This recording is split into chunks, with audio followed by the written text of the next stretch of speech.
it. I command that these things of which I speak shall come to pass. Come forth and answer to your names by manifesting my desires. Oh, hear the names.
Buonasera seguaci, ben arrivati, bentornati. Oggi abbiamo di nuovo Mrs. Giadetta.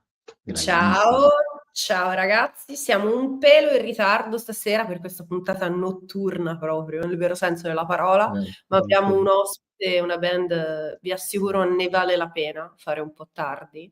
E niente, aspettiamo che vi colleghiate, siamo un po' in ritardo, scusateci, problemi tecnici, ma insomma, ce la portiamo a casa anche stasera. Infatti è una delle prime notturne che facciamo insieme, sembra che notturne non abbiamo fatto quasi mai. Infatti si può notare dalla mia faccia freschissima, un fiore proprio. Io l'ho detto anche che telecamere spente è sempre stupenda, quindi. Sei troppo buono, sei di parte, grazie. È la verità. Allora, oggi Bloodfest, che è un gruppo appunto dall'Inghilterra, scusate, dagli Stati Uniti, bugia, lui che abita in Inghilterra, New Jersey, è una band che c'è dal 1987. Oggi abbiamo Mr. Adam. Mr. Adam è appunto il chitarrista dal 1986 della band, appunto, dei Bloodfest. Andiamo a chiamare Mr. Adam. 1, 2, 3. Good evening, Adam. Hello. Hello, Adam. Welcome to Il Calice Nero. It's a great pleasure and an honor for us to have you tonight. You're more than welcome. Hello.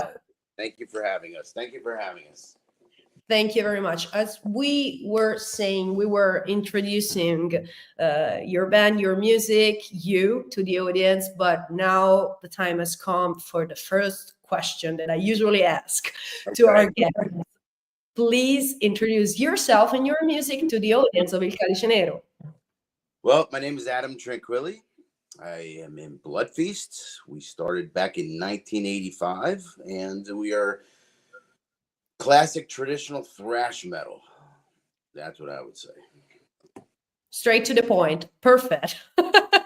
Thank you very much. I will translate what you just said in Italian.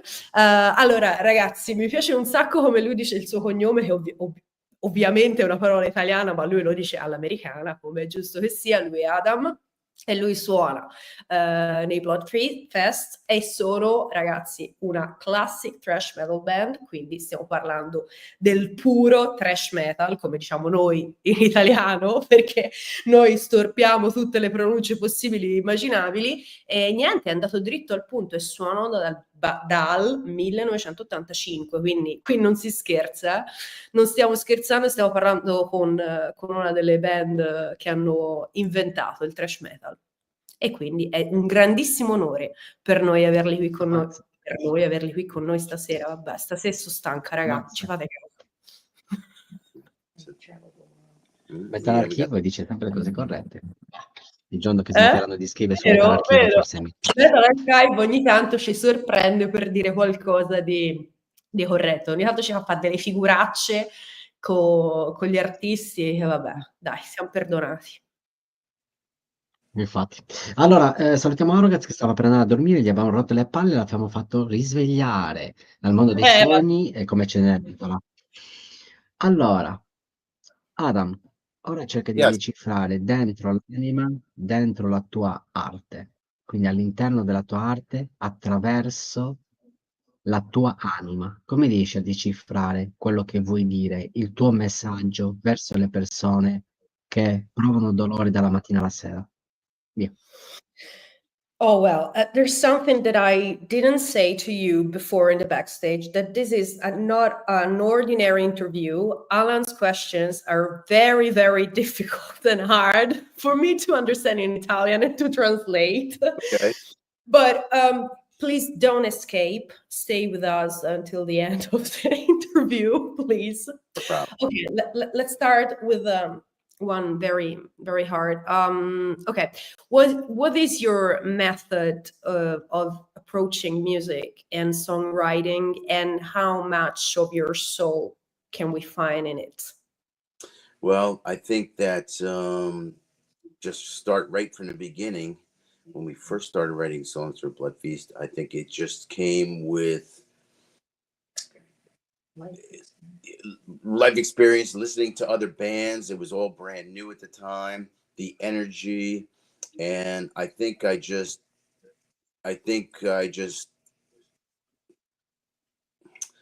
dive in. I just have to dive in, and I'll play, I'll write riffs, but I won't keep everyone. Everyone once in a while, there's one that sticks to me, and I like it, and I'll work off of that. And I think I put a lot of time into the songs. It's taken me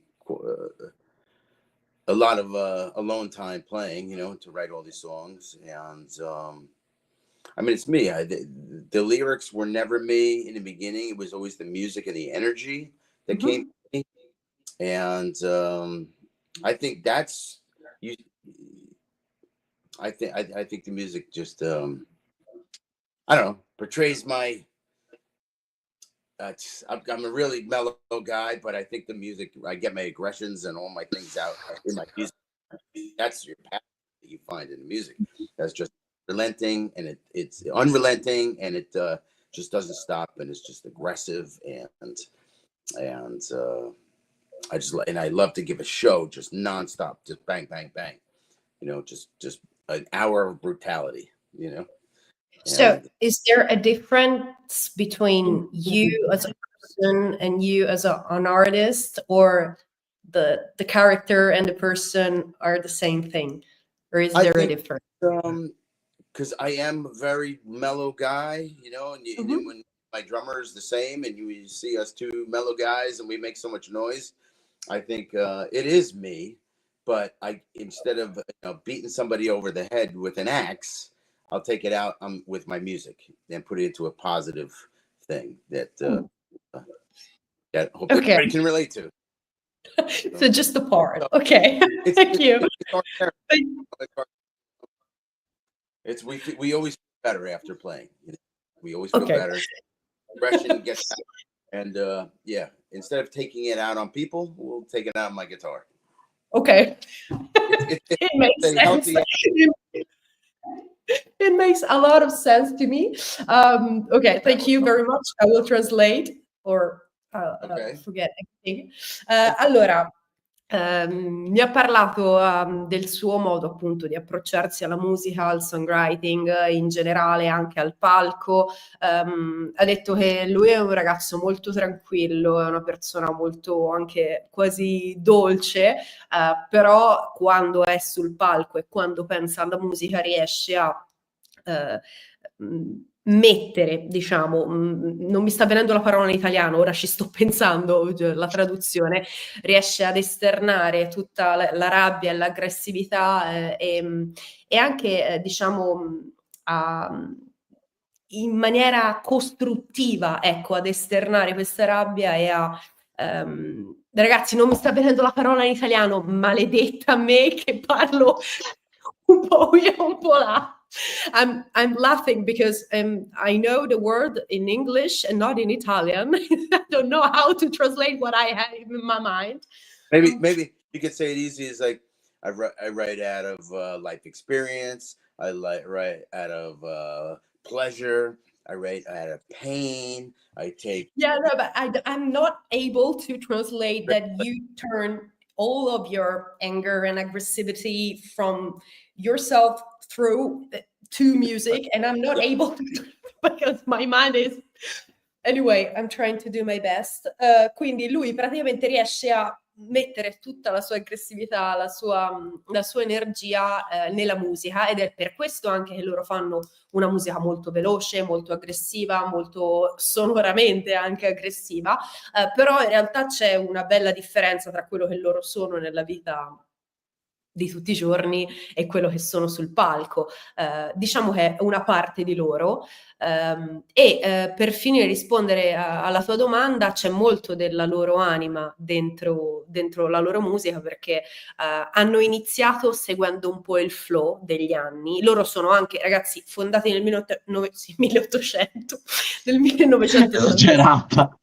Perché? No, stasera ridiamo perché non ne becco una, non so se mi vedete, sono un peletto stanca, poi dopo vi dirò anche perché.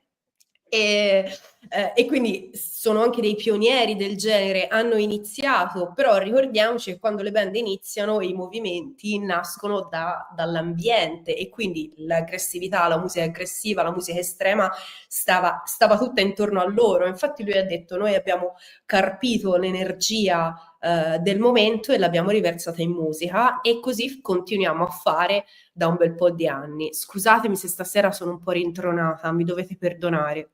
Non so come fare. Rido perché non ci posso fare altro. Tocca a me, vado? Yeah, dottoressa, vada. I was saying, Adam, that I'm so sorry that tonight I'm a little bit slower than normal because I'm a little tired. Oh, no worries. But please don't judge me by this interview. No. Thank you very much. Now it's my turn to ask you something. Sure. My question is easier. How was your upbringing in music? When and how did you start? I was probably about 13 years old, and I heard Black Sabbath, and it just changed everything. It changed everything. Do you need to say anything past that? It was Black Sabbath. So I was hooked after that, and I grew up with the classic heavy metal. You know, Black Sabbath, Judas Priest, Led Zeppelin, Deep Purple, all that. Mm-hmm. And then I started. Then thrash mode was coming about, and then you had Venom, and it was all over then. And Slayer was all over. Metallica, Kill 'Em All was an amazing album too. But after that, I lost them. Once I had Slayer and Venom, Metallica went out the window. Okay. But so I always lean towards a heavier side of things more so, like with Slayer, Possessed, and Venom, of course, and and then I was with Overkill for their first two albums. I was the road crew on Field of Fire album, and And so I was being influenced and hearing all the bands coming up, you know, and all the harder bands coming up, Carnivore and Nuclear Assault, and the New York bands that we had, you know. So that was making an impression on me too at the time. And I think that's what, you know, I never, when I wrote music, I never set out to be Slayer, never set out to be Black Sabbath. I just was going to be me, and that's it. Put it out there. And but with all those great teachers in the background, you know, that taught me, and you know, I just started writing, and that's kind of what just happened. But my my background is classic heavy metal and rock to a degree, and then the thrash bands, you know, 80s, when it was brand new and hot, and everybody was crazy about it, and you know, that was the time I was growing up, you know. What about your family? Do you have a musical family, or you just started out by yourself?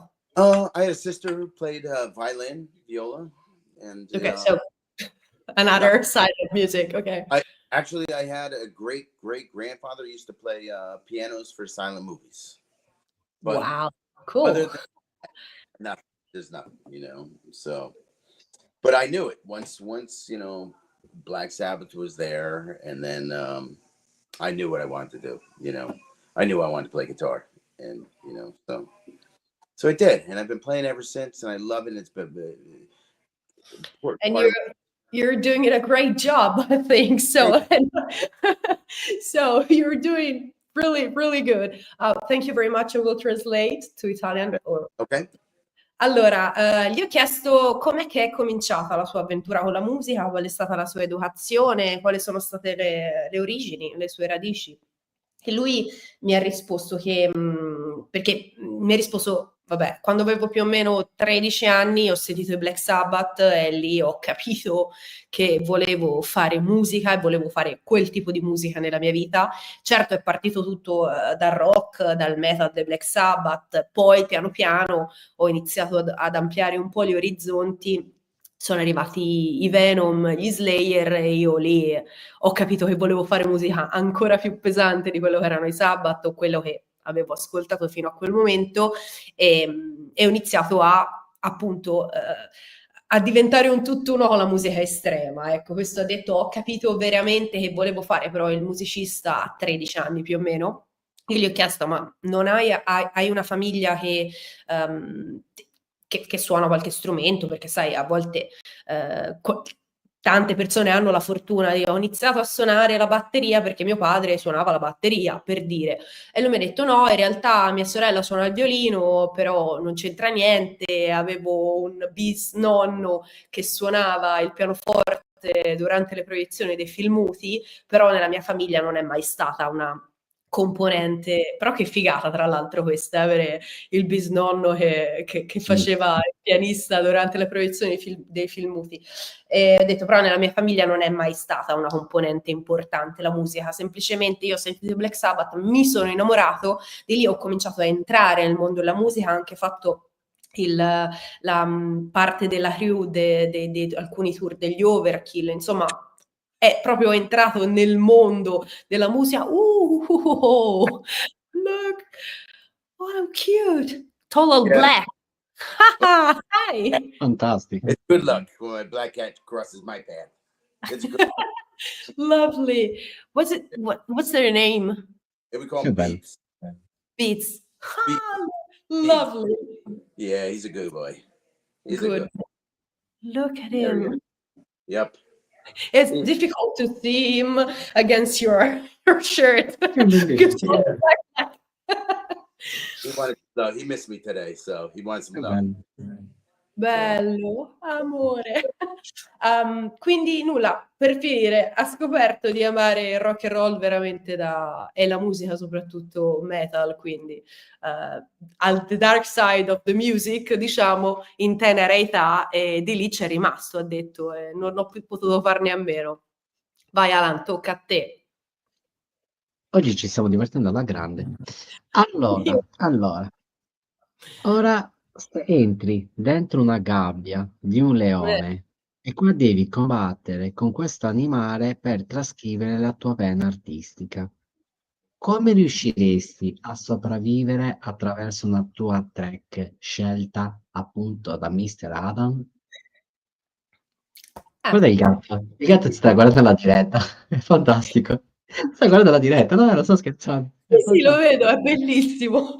How do I translate this? This is the question. Yeah, go Okay, ahead. you find yourself fighting a lion, Okay.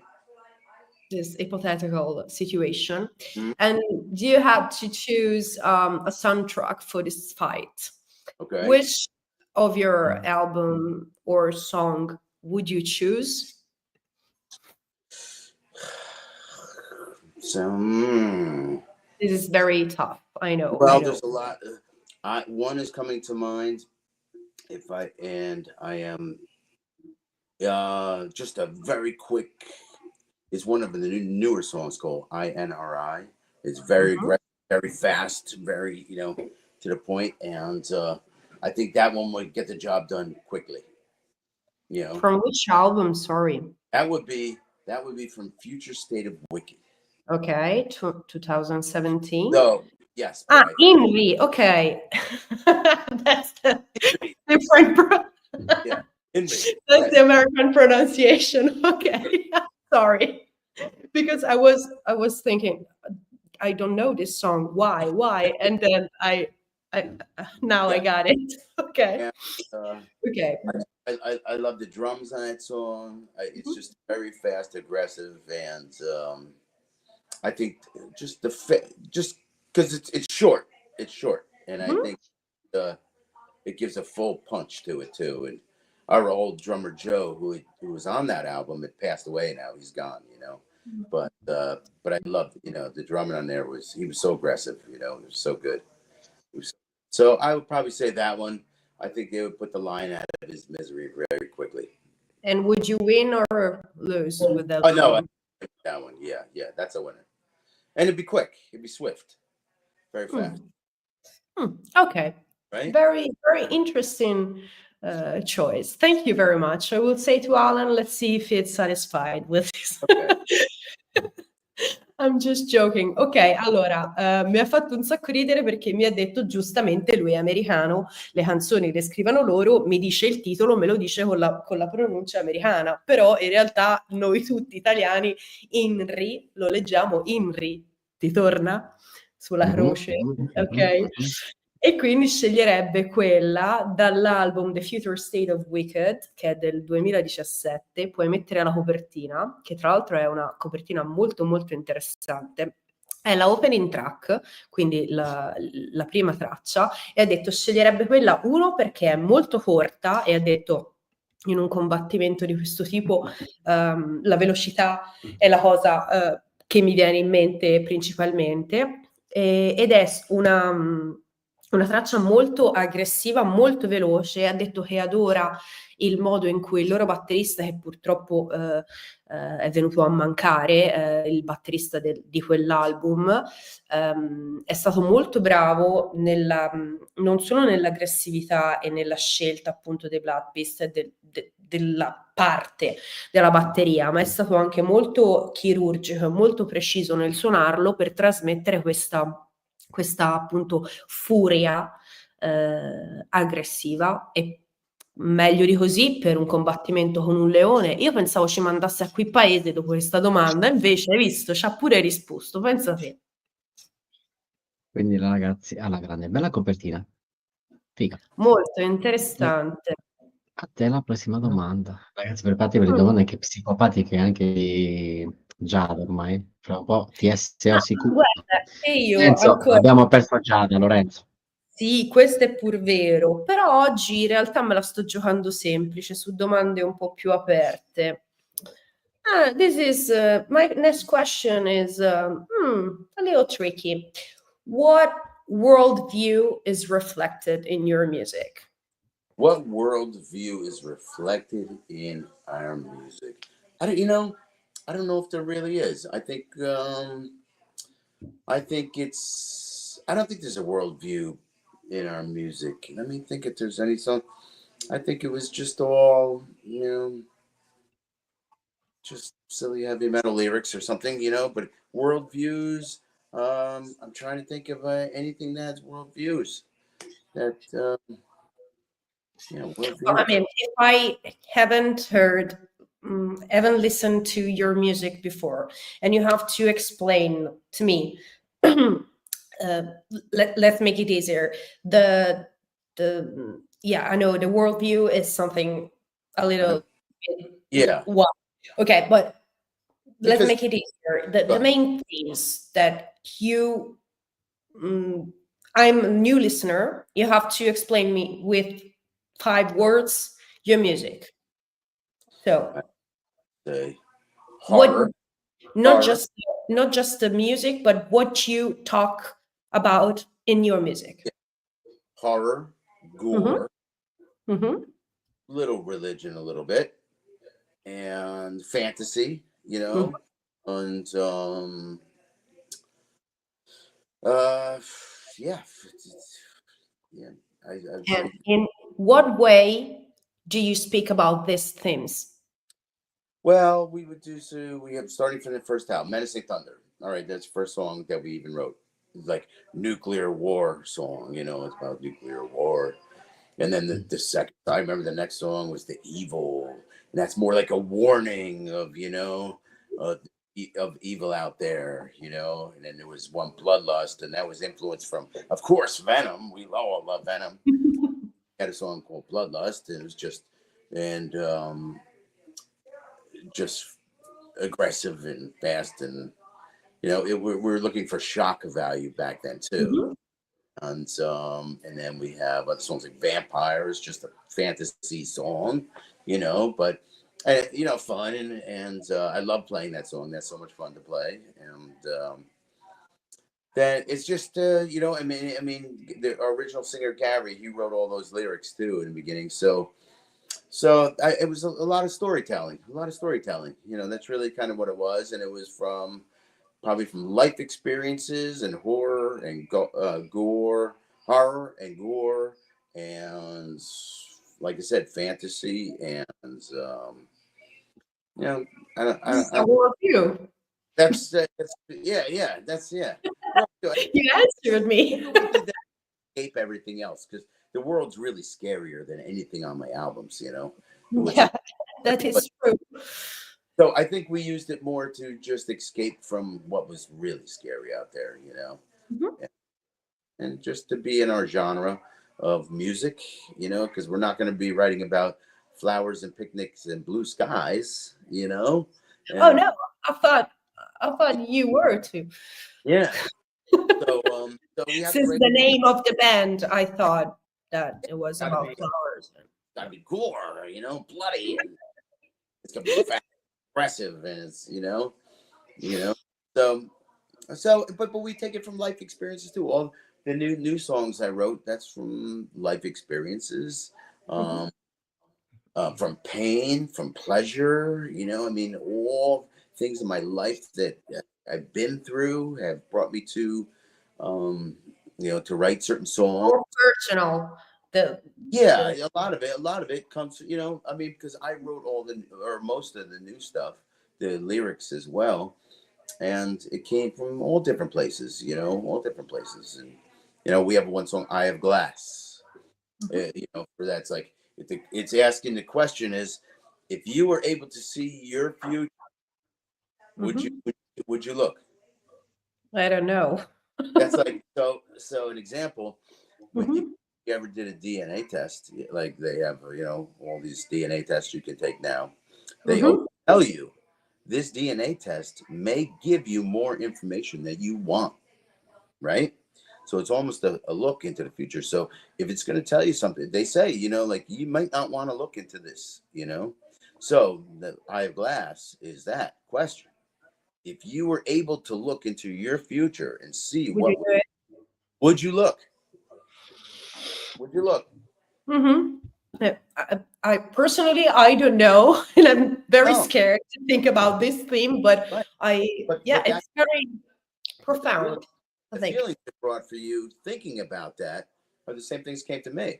So that's kind of where the angle I came with the song was, you know. And what's your answer? Would you do it? I wouldn't look. You wouldn't. Okay. Nope. I wouldn't look because I think it's inevitable what is going to happen anyway. It's inevitable. You know? I probably I probably wouldn't look because I would be so anxious about it. It could ruin the whole rest of your life, you know? Yeah, maybe. Yeah. It makes sense.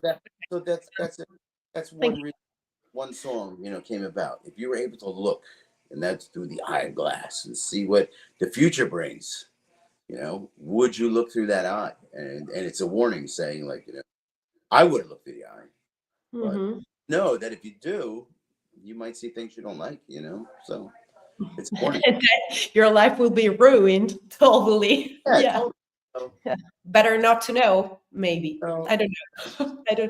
I will ask Alan now this question because before the question, I need to translate because Alan is not understanding anything. Okay.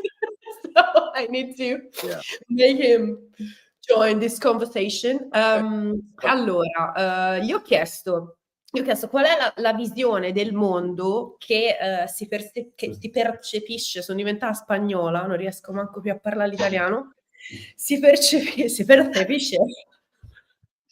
I just Italian and Spanish. I don't know why.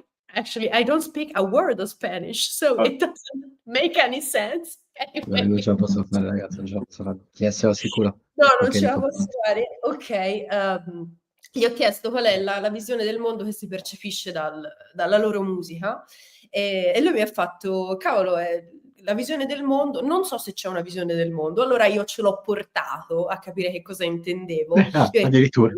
No, perché in realtà è una domanda un po' difficile, ok? Perché se tu non hai mai pensato alla tua musica come una visione del mondo, ma hai semplicemente scritto quello che provavi, quello che pensavi di certi temi, una visione del mondo, a metterla insieme in un secondo, quando te lo chiede una stronza italiana, non è, cioè, capito?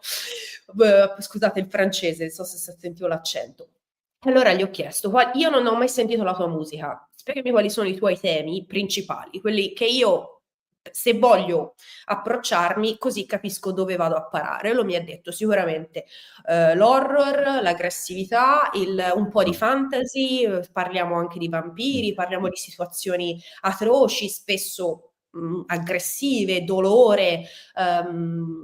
Ultimamente ha detto, siccome sta scrivendo praticamente tutto lui, anche compresi i testi, ha detto ultimamente mi sono spostato un po' più sulla sfera personale, quindi tratto più che di roba fantasy o situazioni tragiche che possono accadere, tipo la fine del mondo, tipo l'invasione di un virus che ci ammazza tutti, più su situazioni che capitano a me tutti i giorni, quindi esperienze di vita.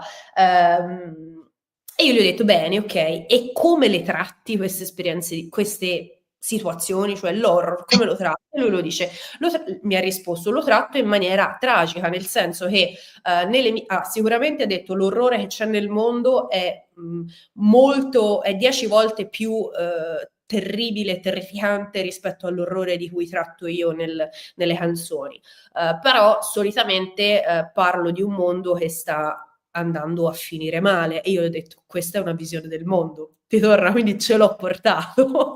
E poi abbiamo parlato in particolare di una delle ultime canzoni che lui ha scritto e qui ti devo fare una domanda perché lui l'ha posta a me, che è la domanda della canzone ed è veramente difficile, veramente, cioè sono rimasta un attimo così. La canzone si chiama Eyeglass e parla e dice se tu avessi la possibilità di guardare in questo specchio, in questo vetro e conoscere con certezza il tuo futuro, quindi dove la tua vita ti porterà, guarderesti?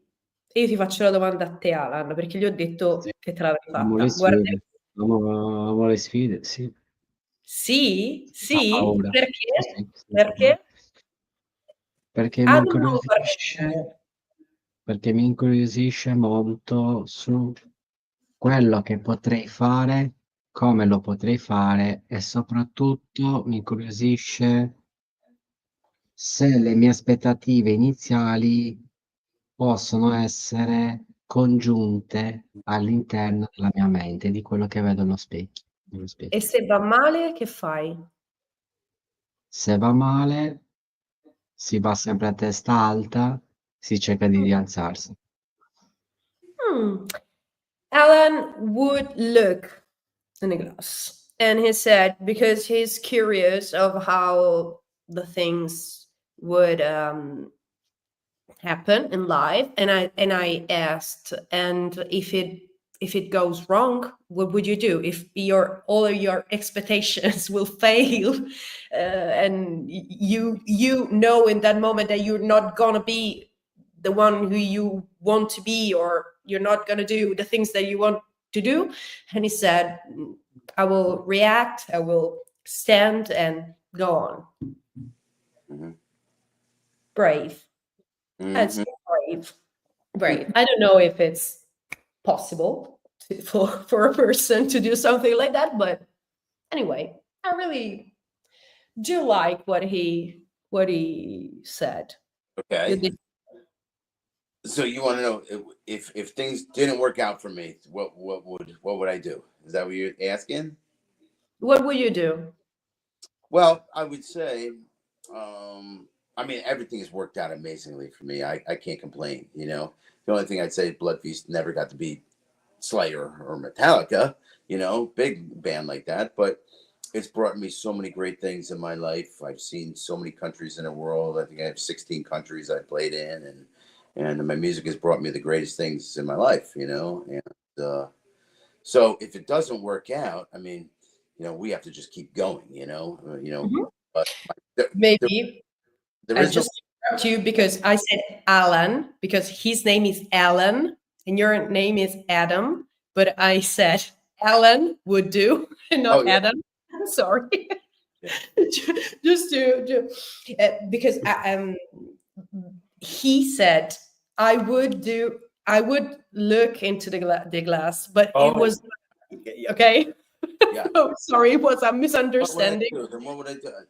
If things were, well, I guess if things were really bad, then you're probably looking through the glass are much greater than if things are really good, you know.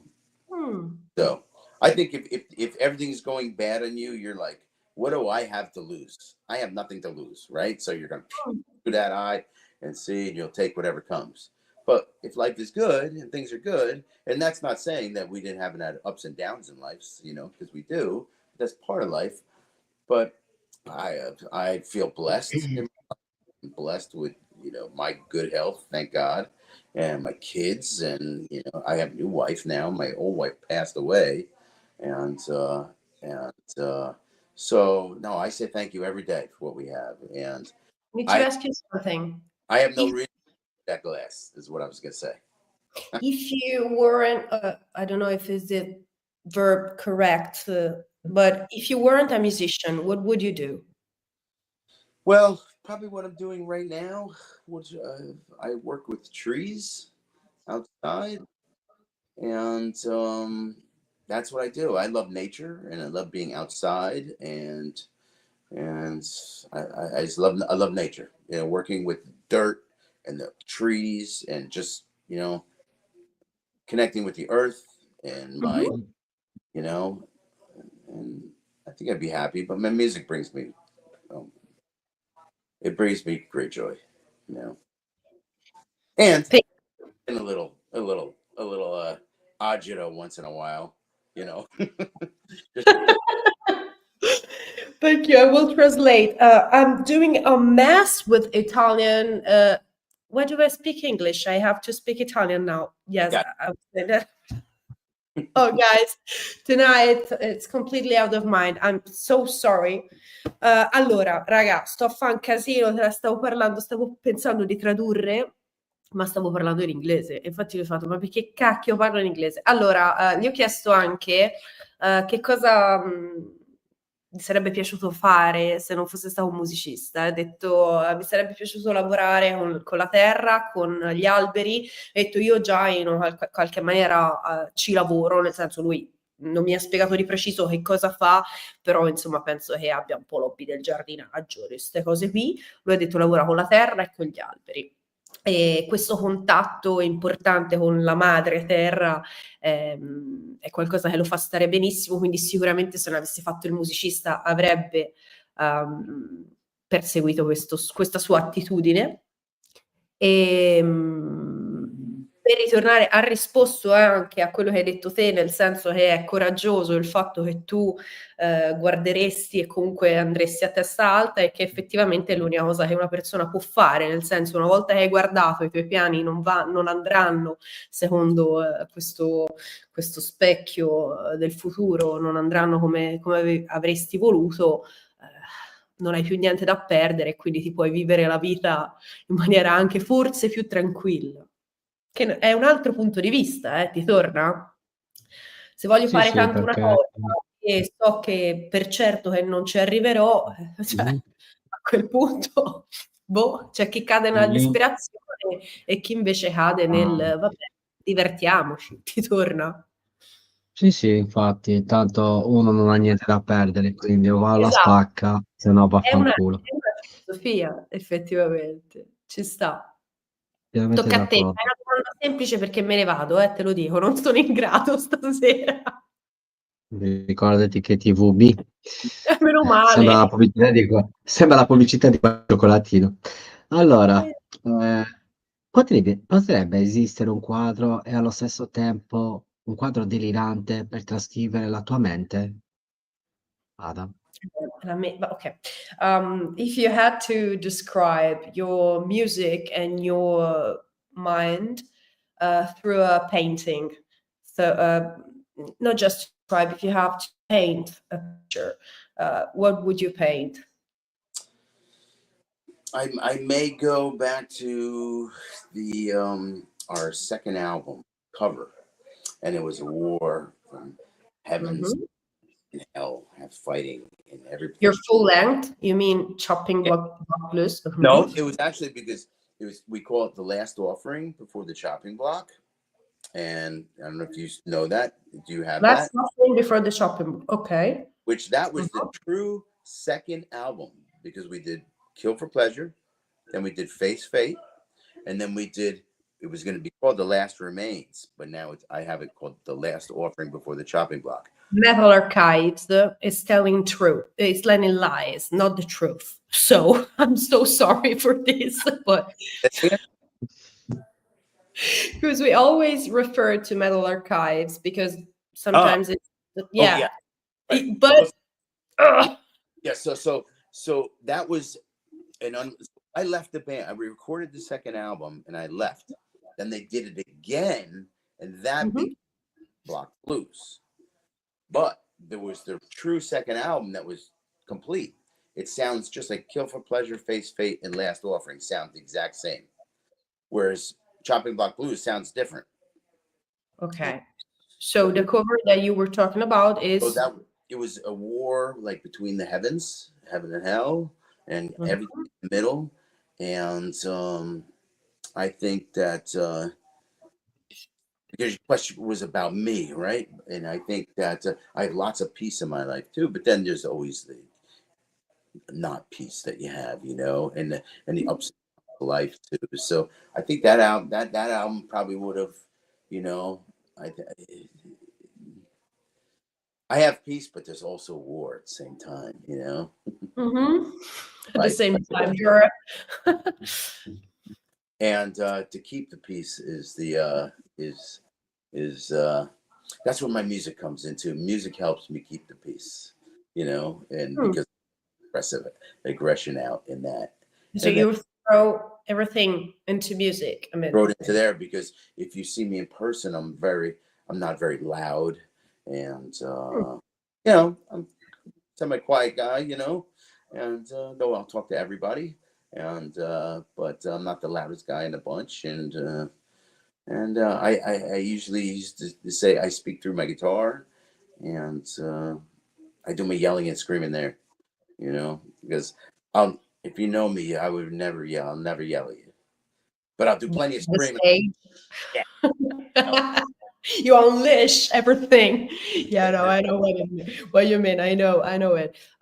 So I'm sorry, I need to ask you to repeat me the name of the album so I can tell Alan and we. Yes, it is called Last Offering. Last Offering before the chopping block. Okay, Block. sorry. I thought that I didn't understand it correctly, and I didn't want it to show something that was not real. Or you can play. I'll tell you one little tidbit about that album too. Mm-hmm. So it's out now. You can get it through us, through Blood Feast worldwide. It's available. It used to be available in Germany on 3 different colored vinyls from Hellion Records. But there was one song on the album I took off. And we did back in the day, from 1988 it was, we were recording. We did a cover of a Kiss song called Black Diamond. You know Black Diamond, right? Yeah, sure. Yeah. So we did a thrash version of Black Diamond, right? Oh. And are you ready? You ready? Uh-huh. Lenny Kravitz, you know Lenny Kravitz? Yeah, just the name. No, he sang backups on it. Pardon? He sang backups on Black Diamond with Blood. Really? Wow. But it was horrible. Terrible. I took it off. I couldn't. No way. Yeah, really? You did? True story. Yes. True story. Wow. This is a super news that we have here in Calice Nero. Thank you very much. For weirdest news. Isn't that the weirdest news? That's like the weirdest news. Like you'd never expect something like that, you know? But, you know, Lenny Kravitz sang on a Blood Feast album, right? That is, wow. Yeah. And he said, no, not very good. I'll take it off. It was bad, right? And the guy's a gazillionaire now. But he was in the studio recording his first album when we were doing our second, believe it or not, you know? So, and he heard it. You're the new one. What do you want? Yeah, I mean, it makes sense, totally. Yeah, so, yeah. But this is incredible. Thank you for saying this. Translate that. Everything that we said now. Allora, per rispondere alla tua domanda, mi ha dato uno scoop che non sapevo assolutamente, era una figata incredibile, ora ve lo dico. Allora, questo è la copertina dell'album che secondo lui rappresenta al meglio la loro musica e quindi il dipinto che per rappresentare la loro musica sicuramente si ispirerebbe a questo. Tra l'altro, perché mi ha fatto un po' una supercazzola, nel senso che lui è uscito, poi è ritornato dalla band. Questo è un album che hanno registrato, poi levato dal mercato, rieditato, ripubblicato, quindi questo tecnicamente, nonostante Metal Archives, ma non è nemmeno tanto colpa loro, perché in realtà è uscito dopo, è il loro secondo album. Poi il fatto che sia stato tolto dal mercato e rimesso poi nel 2013, perché infatti Metal Archives mi diceva che non era questo il secondo album, è un altro discorso. Comunque questo è sicuramente la copertina che lo rappresenta di più e quindi il dipinto si ispirerebbe sicuramente a questo. Ok? Risposto. Poi mi ha dato uno scoop. Io spero di aver capito bene, ma penso di sì, perché stasera sono un po' stonata. Allora, praticamente loro, mentre stavano registrando questo album, accanto nello stesso studio, loro erano al secondo album e lui era solo al primo, c'era un certo signor Lenny Kravitz, ok? Qualcuno che insomma un pezzettino abbiamo conosciuto, sappiamo chi è, e praticamente ha fatto una specie di cameo dentro una delle loro canzoni dove diceva una frase, però a lui non piacque molto a tutta la band e quindi praticamente la levarono sta frase, però loro hanno tecnicamente un cameo di Lenny Kravitz che all'epoca era al primo album, loro al secondo, quindi lui era un novellino e loro no, e quindi si sono potuti permettere di dire ok, bello, ok, bella, però no, capito? È bellissima sta cosa, se ci pensi, ti immagini Lenny Kravitz con una band che fa thrash metal, cioè proprio non c'entra niente e fa morire da ridere. E questa è una cosa che ha dato, ora non penso sia un'esclusiva, però insomma è una notizia che al Calice Nero ci ha dato come perla, ecco. È una figata, non pensi? Pienamente Avanzo. d'accordo, pienamente Ah. d'accordo. Non me l'aspettavo. Non me Oddio l'aspettavo. santo. Scusate, non me l'aspettavo. Non me l'aspettavo. Nemmeno io, infatti gli ho chiesto di Ritorno che me la ripetere. finita dal buio verso la luce. Pensavo di aver capito male, capito? Tocca a me. My turn, my turn. Okay. Hmm. I wanted to make a note. Così. If you want to hear that song, because I see you're pulling things up from Metal. What are you on? Metallium Encyclopedia or Metal Archives. Metal Archive. So that song, that Black Diamond song is available. But it was on an EP that our original drummer put out called Remnants, The Last Remains. So if you look that up, you might find it. Remnants, The Last Remains, okay. Yeah, it's a blood feast. They call it a compilation of demos. Black Diamond, now released Kiss cover. Here we Yeah, are. that's it. It's that's Lenny Kravitz on there. It sounds horrible. Mamma mia. I will listen to it very carefully. Oh yeah. Su Metal Archives mi ha detto infatti questo album Remnants, che è The Last Remains, che è una compilation di varie robe, è un bootleg praticamente con tanta roba di demo, robe, pre-produzioni eccetera. C'è la canzone di cui parlavamo ora che è Black Diamond, che è la cover dei Kiss, un altro gruppettino che non so se avete mai sentito nominare, e lì c'è Lenny Kravitz.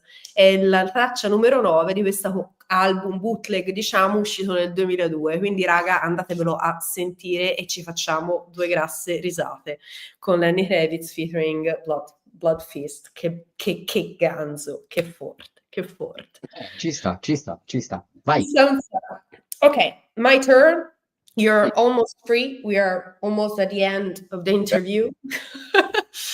Okay, this is quite tricky. Do you think that the world and the music industry have changed for better or worse nowadays compared to the past, from since where you begin to now?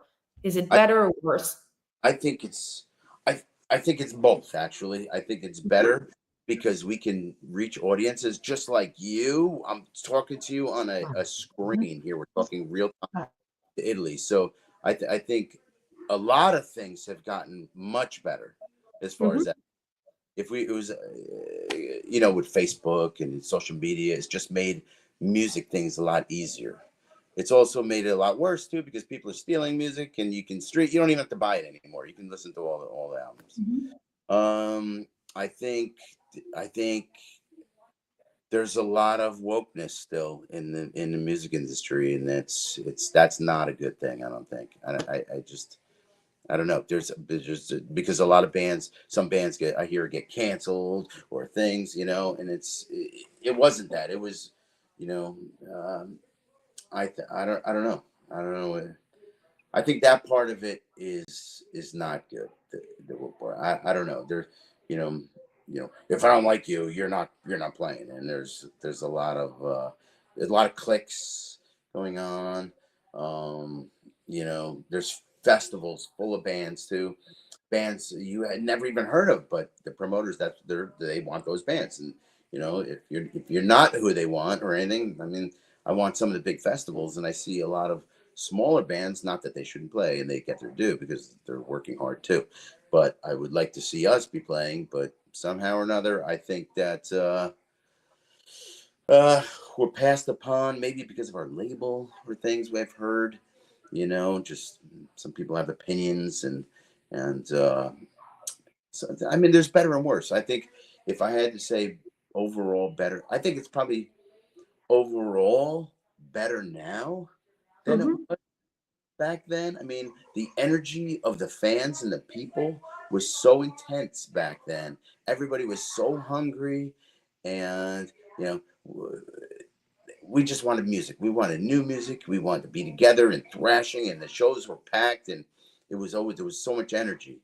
And there is that again now, but I think there's a lot that comes with it as well. But I think overall, I mean, we're meeting more people now than you could have back in the day, you know. Back in the day. So 50-50 or 40-60, something like that. Say 60-40, probably better now. Mm-hmm. I think the big bands are probably making more money than they've ever made. I think Now, you think? I do. I think they're making more now than they've ever made ever. That's Yeah. what they're doing. You know, I think that's why a lot of them are doing it. You'll make more money in merchandise, shows, everything. I think they're just doing it. Yeah, the fact is that, in my opinion, today bands are more exchangeable. Do you say it like this in English? That right, interchangeable, maybe you mean? Yeah. I mean, if you're not you, is another one. It's the same because back then, I think that there was the idea of build a band with a very intense impact on people, and now there are a lot of bands of a genre. I mean, I don't know if I'm telling you something that makes sense to you, but less bands before, but with something. Today, a lot of bands with the same genre, with the same things to say and to do, and if it's not that band, it's another one. Next. Yes, I'm not able to explain it better than this, but you know, because you see, you know, one band, the guitar player leaves this band, and he goes over and plays in that band. Something here, the drummer goes to here. Oh, but he's out on tour in that band this year. You know, everybody's hired guns. We'd say there's a lot more hired guns these days than it was back in the day. Does that translate right? Hired guns. Yeah, and also I think that back then there were less bands. I mean, just one Queen, one Black Sabbath, one Iron Maiden. Okay. Now there are a lot of copies of Iron Maiden, a whole genre of bands that are the same, that sound the same, that are the same. And if it's one or another, it's the same. I mean, that's right. I agree with that completely. I think so, you know, and I'd say it's oversaturated. Maybe I don't know if that's the right. There's so many of everything, and there's nothing. You know, I mean, back when we were first coming out, when we heard Venom or you heard Slayer, even Kill 'Em All, Metallica, we were like, we never heard anything like that. You know, there was never anything like that. So it was so like, oh my gosh, you know. But what is there like that today, right? I think from we were all real hard, you know, vocals, metal vocals, and then it went to nice, clean singing voice to rah on the other side, and then oh my god, there's a million bands like that now. So yeah, and no, and also always, in my opinion, there's no interest in put something new by the label. I mean, not the audience, because the audience take what the market gives. I mean, it's not the audience fault, but labels are not interested in put something new or they are on the old safe bet. We know that metalcore is good, so we had it in the 90s, so we had it now, and you know what I mean. And this is something that I think that we are missing, but the part that we are connecting in a very special way, this way that we can speak here in Italy, in Europe, out there, it's incredible. It's this is, we couldn't even have dreamed of this, you know, 30 years ago, whatever. So this is great. Is great. But so, okay, you said 50, 60, 40. Okay. Yeah. So interchanging members and stuff, you know, I said, I didn't want to do that. I didn't just want to hire guns. You know, our members in Blood Feast are our members, you know, and they don't play in Overkill or Violence or Slayer or anybody else, you know. They play with us. But there's a lot more I don't know, a lot more people. You know, you see one band, he's from Overkill, he joins Violence, joins this band, that band, everybody, you know, interchanging. Yeah, because it's something like that. It's not about the band, the music of the band. It's more like, okay, I have to play music. I have to make it a living, and so I will play here, here, and there. It's something that, I mean, everybody has the desire have to to make it, yeah, make her to living. eat. But I mean, anyway, you answered in a really interesting way to my question. I need to translate, or I will forget everything that we just said. I'm so sorry, but the problem is not to talk, but it's for me to remember what we said. Go ahead. Thank you. Allora, gli ho chiesto cosa ne pensa, visto che lui insomma ha iniziato negli anni '80, cosa ne pensa del mercato musicale, del mondo musicale, di come sono andate le cose secondo lui, cosa è meglio, cosa è peggio. E mi ha detto certe cose peggio, certe cose meglio. Ha detto sicuramente una cosa meravigliosa di questi tempi è che noi possiamo parlarci in questa giornata, voi siete in Italia, io sono in America e noi parliamo e abbiamo la facoltà di fare un'intervista con zero mezzi, nel senso zero spese, cosa che sicuramente prima non era possibile. E quindi nella comunicazione, sicuramente con i social, con le varie piattaforme, anche la musica ha avuto un beneficio da internet, dalla comunicazione in generale. Da un'altra parte ha detto sì, c'è troppo, ci sono tantissime band, c'è tantissima musica in giro, ci sono sempre le solite band poi alla fine dei grandi festival che vengono inserite per gli accordi con le etichette, ma questo ha detto è una cosa che in realtà esisteva anche prima, però prima, essendocene meno, diciamo, se decidevi di fare il musicista, non tutti volevano fare i musicisti, ecco, questo è un pochino il discorso che ha fatto. Però ha detto per questa cosa della comunicazione, per il fatto di riuscire ad arrivare anche alle persone in maniera molto più semplice, di stringere rapporti dall'altra parte del mondo, probabilmente è un 60% meglio ora e un 40% prima. Però ha detto è vero anche che prima, quando c'è la comunità, la community, no? La comunità sembra roba di San Patrignano. La community, lo so, vabbè, mi è uscita così. La community rock e metal era molto più intensa, prima di tutto era tanta di più, era tanto anche affamata di musica, cosa che oggi è un po' meno, probabilmente proprio dovuto al fatto che siamo sommersi da musica, cioè non c'è un posto dove non è facile arrivare alla musica, è facile rompersi le scatole dopo 3 secondi, perché oggigiorno la soglia d'attenzione è quella, e quindi diciamo ha detto un 60 e 40. Poi abbiamo parlato anche del fatto che oggigiorno le band non si creano più dei miti, ok? Perché prima probabilmente le etichette avevano interesse a creare i Black Sabbath e a farli andare avanti fino a che insomma non fossero diventati degli dei. Oggigiorno invece si è più creato un genere, ok? Quindi si crea, sappiamo che il metalcore va, che è andato negli anni 90-2000, bene, lo riproponiamo ora. Se poi a fare quel genere c'è una band o quell'altra, non gliene frega niente a nessuno, capito? E quindi sia le band sono diventate un po' intercambiabili e sia appunto anche i membri delle band stessi, perché quindi è venuta un pochino meno l'idea di faccio musica perché credo in questa band, credo nella musica che facciamo e ci provo fino alla fine.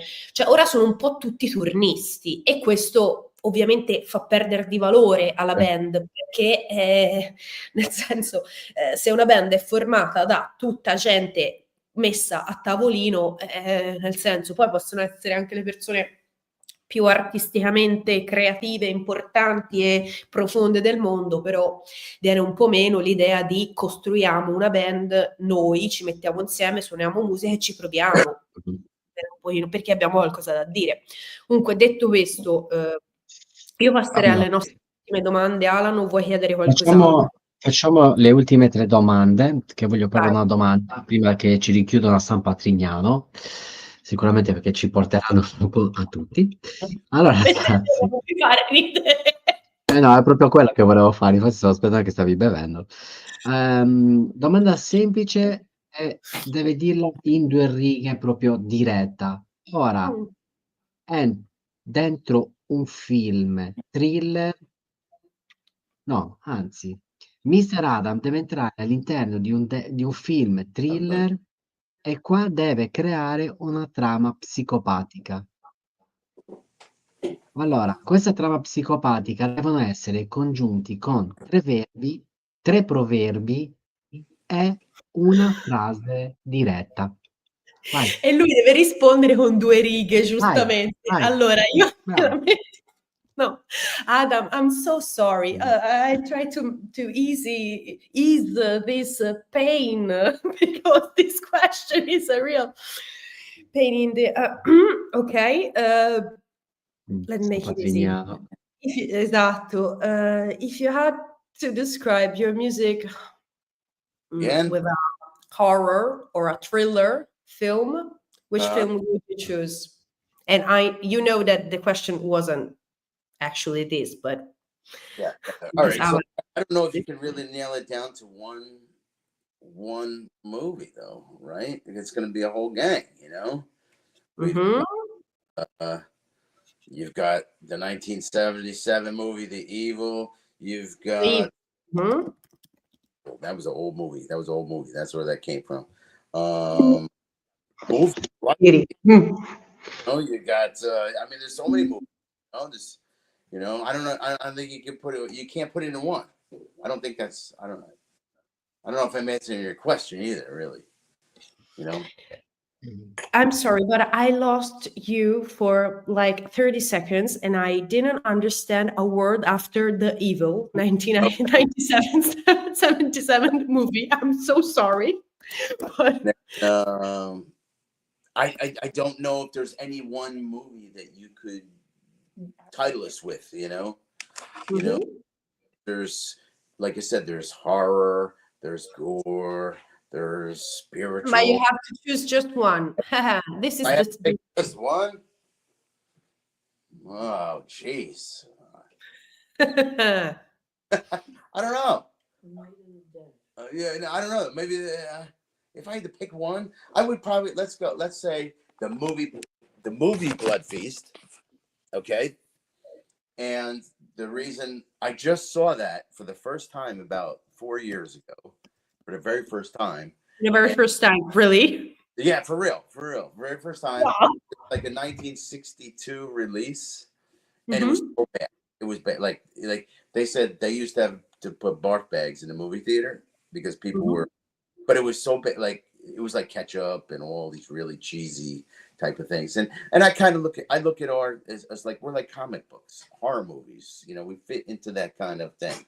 You know, so usually like horror fans, comic book fans, they'll like, you know, things like that. But that's I don't know if I can give you one thing that I can nail it down to. Okay, so one thing, I don't know if I can. I would have to say Blood Feast, maybe the movie, because back then it was so new. And, you know, I mean, if you look at it now, you go, I don't know what people were passing out. okay, go on, but back then it was something. I find it kind of comical at the same time. Like, yeah, now, but with the eyes of today, it makes sense. But it was back then. It was something really, really. Yeah, I think it's just that it falls into the genre of like comic books and horror movies. Okay, so you answered. Perfect. Thank you. Allora, raga, tra l'altro, comic books and horror movies. Sorry. It's music that goes along with comic books and horror movies, I think. That's why I think so. I feel it, you know. Yeah, but Alan's questions are always very tricky, and so he asked, and I assured that it wasn't harder than what I asked. Okay, all right. Well, consider you lucky. I hope you give an answer acceptable. No, it's perfect. It's perfect, but the question was very intricate. I don't know the Very so your answer is perfect. Thank you so much. Allora, raga, ha detto è molto difficile scegliere un film soltanto perché ci sono tanti temi, come dicevamo prima, nella musica dei Bloodfeast. Però se proprio dovesse sceglierne uno, sceglierebbe appunto l'omonimo, ok? L'horror, il primo splatter, il Bloodfeast, che è uno dei primissimi splatter, che si chiama esattamente come loro, Bloodfeast, che è un film del 63 che lui non aveva neanche mai visto fino a 4 anni fa, perché vabbè, effettivamente, raga. Can I give a shout out before we go? Yeah. All right, because I just want to say we just played in Czech Republic to Thrash Nightmare. And we met a couple of really nice Italian guys. They were so nice. Oh my gosh. I believe they come from a band called Hatred in Italy. I don't know if you know them. Where? In Italy. I'm not sure where, but they were Italian guys. They were so nice. We were so friendly with them. They were such nice guys. I just wanted if he gave me a CD, and I believe it's Hatred. Hatred is the band. I don't know if you know it from Italy. They're an Italian band. But okay, cool. Thank you. Such a nice guy. You know, we had such a great conversation over coffee one time. You need to understand from where, because Italy is very big. It's difficult to know. I wanted to tell you because I told him my family comes from it says La Marca region. You know? Marche. Yes. Ascoli. Ascoli. Yeah. Ascoli Piceno, sì. Venerota? Aiuto, non lo so. Ascoli Piceno ce l'ho. Yeah. So they were close to there. They were from there. Somewhere. Okay. So in the center. Okay, the center. Yeah. I'm from Tuscany, so it's a little bit more this way in the center. And Alan is from Sardinia, so one of the big islands that we have. Oh, yeah. Wow. Yeah, Sardinia. Yeah.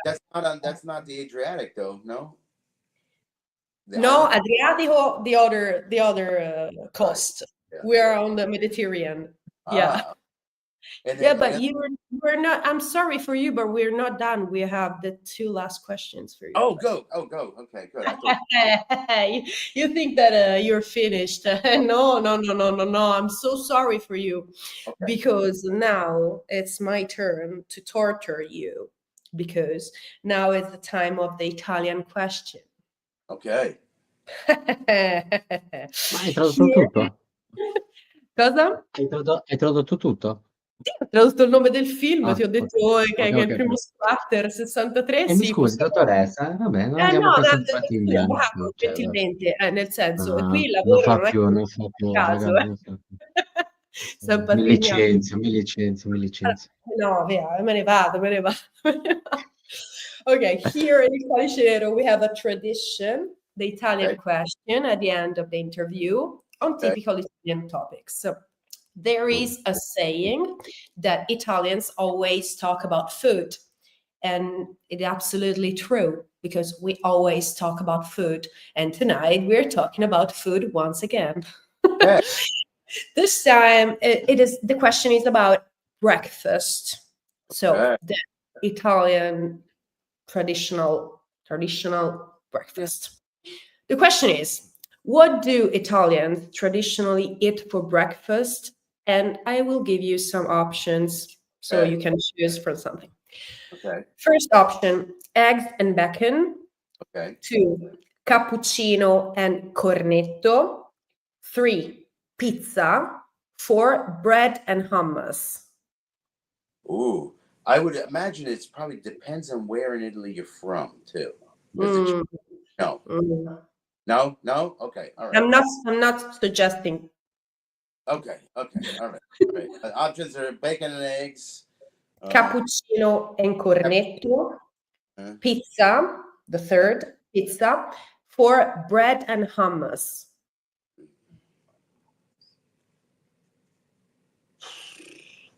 Not bread and hummus. Is it bread and hummus? No. It's not pizza. It's meatballs. Meatballs? No. No, it's the second. It's the second one. Was Sono cappuccino? cappuccino e corretto.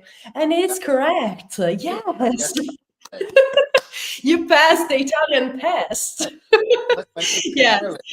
Not eggs and bacon, no, but it's not something that we do every day. Not every day we have cappuccino and cornetto for breakfast, or we're gonna be overweight. No, but sometimes the traditional breakfast is cappuccino e cornetto. That is croissant.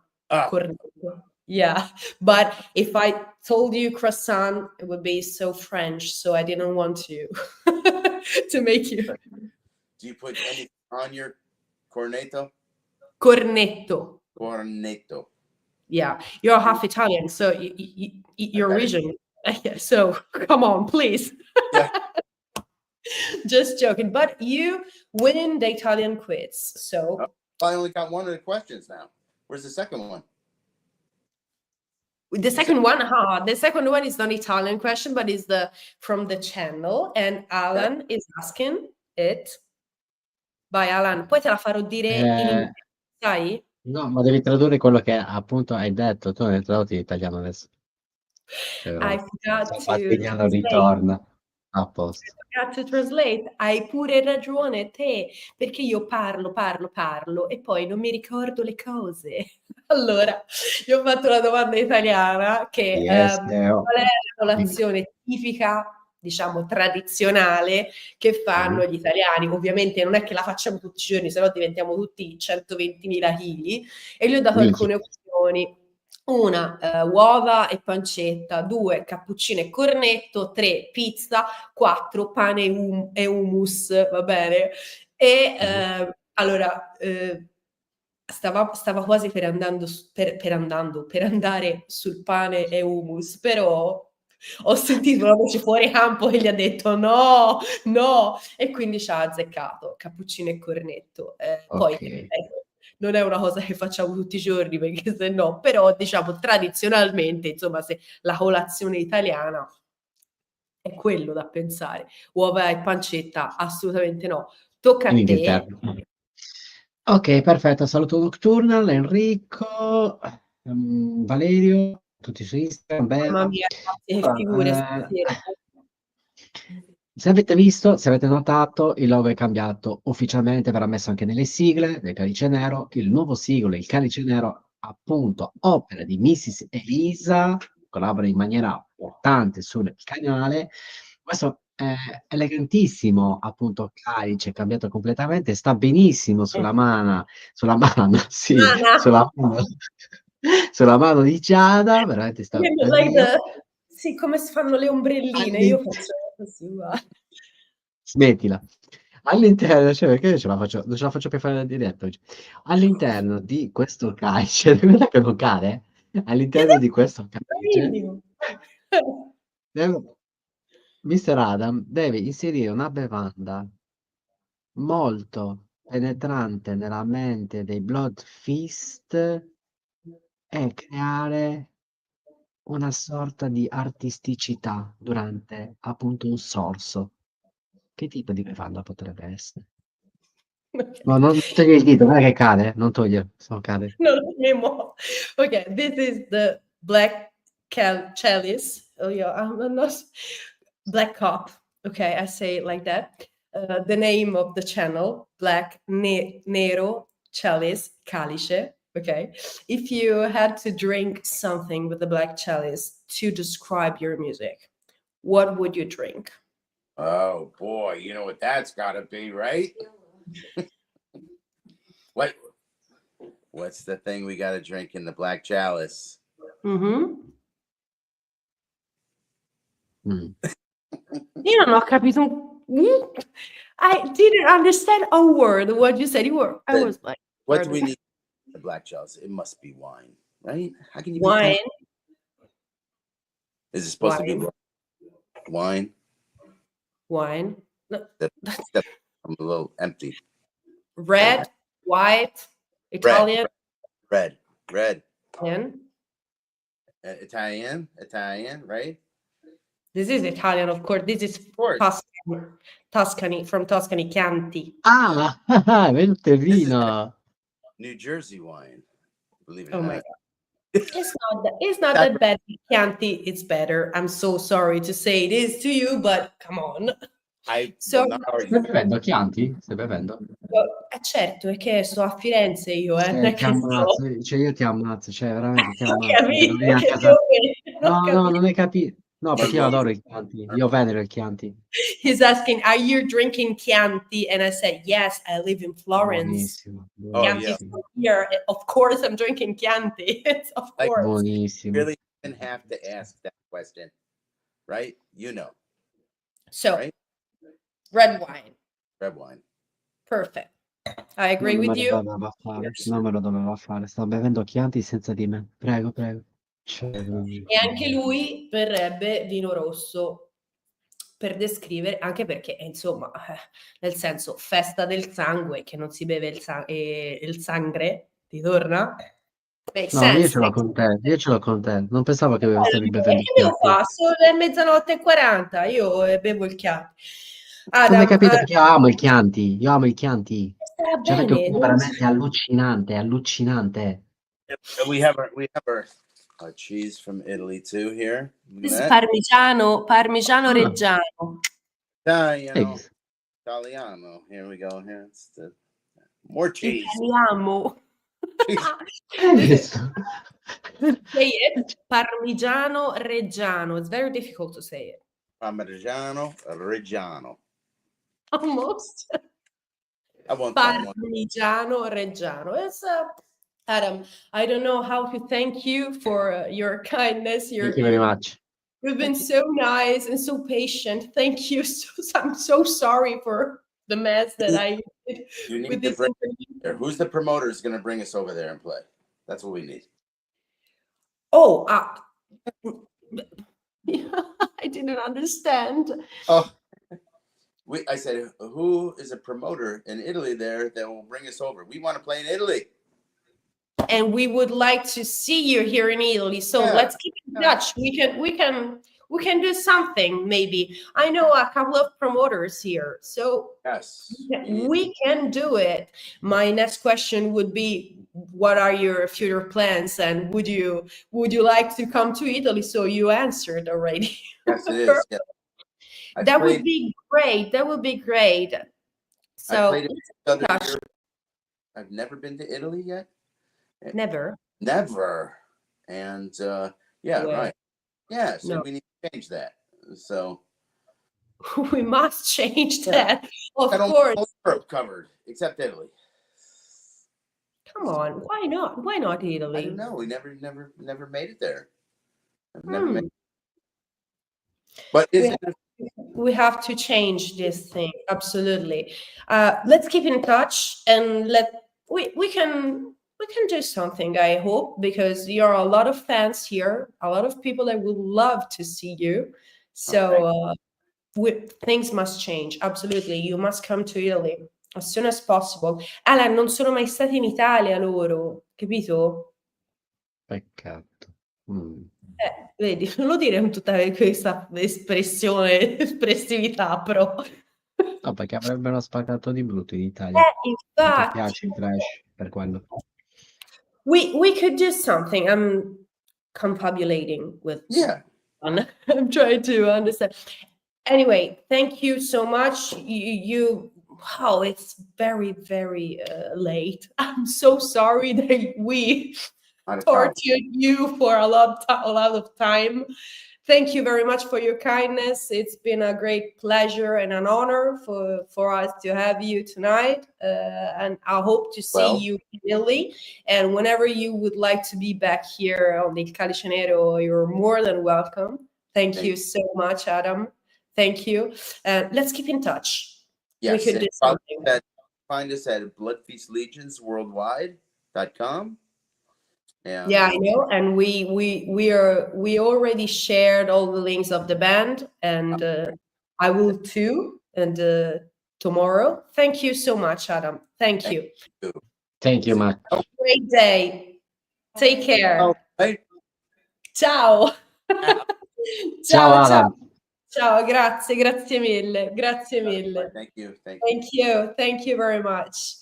Allora, lui carinissimo, promoter, ragazzi, questo è un appello, portiamo i Blood Feast in Italia, non ci sono mai stati, quindi promoter, venite a me, sono una delle band più forti del genere e sarebbe prima vera, non prima data dopo 8 anni, prima vera data in Italia, sono stati in tutta Europa e non in Italia, hanno un sacco di fan, promoter, venite a me e organizziamoli, perché è una figa, sono bravissimi, una band fortissima e Adam è veramente due piazze di cuore, è stato veramente adorabile, ci ha supportato, ha riso e scherzato con noi, quindi se sono tutti così nella band ci facciamo anche 4 risate. Io vado a casa di Giada a bere i Chianti. Ok, perfetto ragazzi. Allora,